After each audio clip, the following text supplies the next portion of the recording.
Hi guys, Ron here and welcome to the workshop.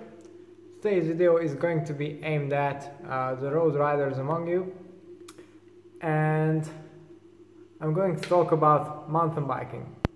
So if you watch my channel, then you probably know that I come from an off-road motorcycling background, and then I took up road cycling 2 years ago. I got quite deep into the topic.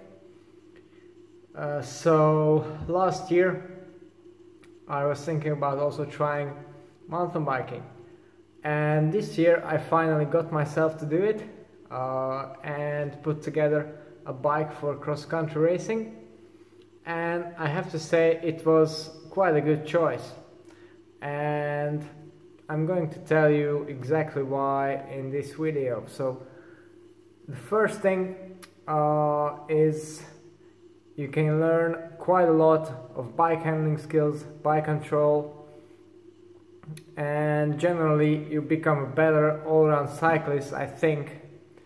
And actually this applies for motorcycling and cycling as well.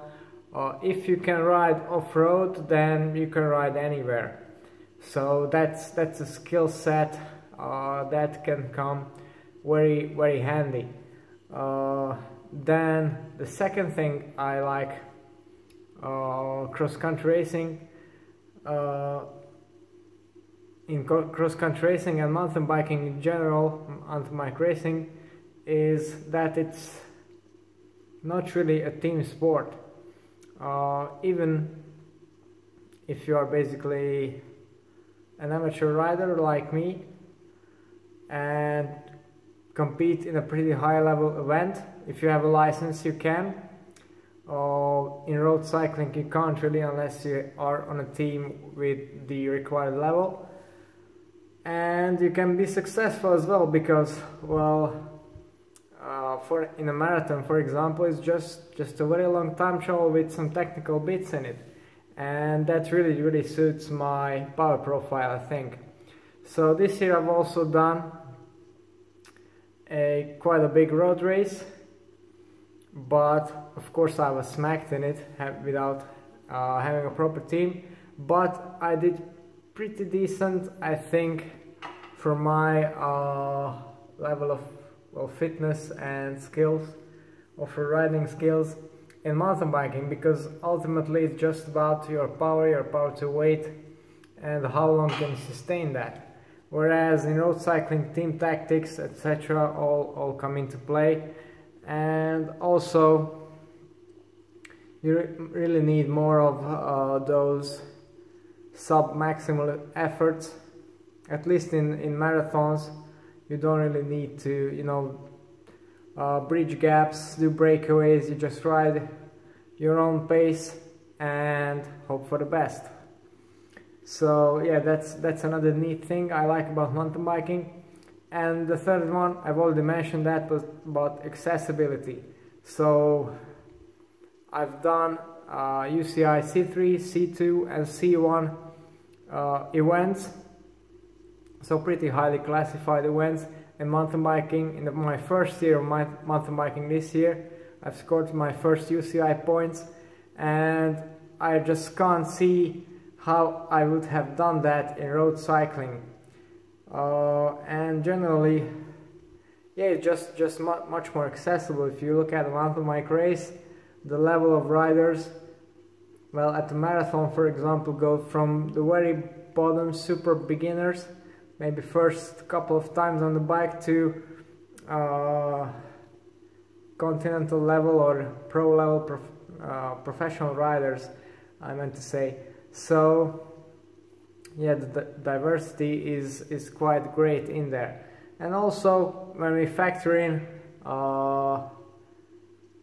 the actual fun and the experience, then if you have some proper mountain bike trails in your area or some good races, then I can say that it's more fun as well.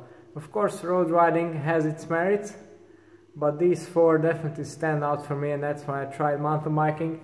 And actually, thinking about that and about the results that I've managed to do this year, I think if I focus a little bit more on marathon racing, then I can be more successful on the road, at least for now. I meant more successful than on the road, at least for now. I've also tried XCO, so the Olympic style cross-country racing, and I have to say I really suck at that, just because, well, it's more like a criterium really when talking about road racing analogs, because, well, it's all short sharp climbs, short sharp efforts, accelerations, all close to maximal efforts, nothing really on the threshold, either it's full on or off in the technical section. So that's definitely not my style of racing. And perhaps, well, this was a C1 event. I managed to end up 15th after a nasty first lap crash, so it could have been better, but yeah, the level there, I mean the top guys, I'm definitely not there, because if I looked at their profiles and their power, well, definitely over 6 watts per kilo for FTPs. And just to illustrate the level that was on there this weekend, there was a World Cup rider from Denmark who usually finishes around top 20 in World Cups. He only managed the 4th in this C1 race that I've done, so perhaps it wasn't really the ideal place to start in terms of XCO, but marathon racing, I'm definitely all in for that next year. Of course, I'm also going to do road races and road time trials, cyclocross this winter. I'm really looking forward to that, but unfortunately on the road it's a bit harder without a team. So yeah, that's one of the main issues for me here. Okay, so these were my thoughts about mountain biking versus road riding. Definitely good to mix things up a little bit. Definitely will keep your motivation high if you have 2 road races and 2 mountain bike races in a month. You can prepare differently, you can mix it up, and it's definitely good for the morale. So if you have the opportunity, I can only recommend it. Okay, so if you want to know more about the actual bikes that I ride here, so cross, road, mountain bike, and also a time trial bike, which is up on the trainer, then don't forget to tune into the channel and subscribe. It's all up to date. Thanks for watching, and see you next time.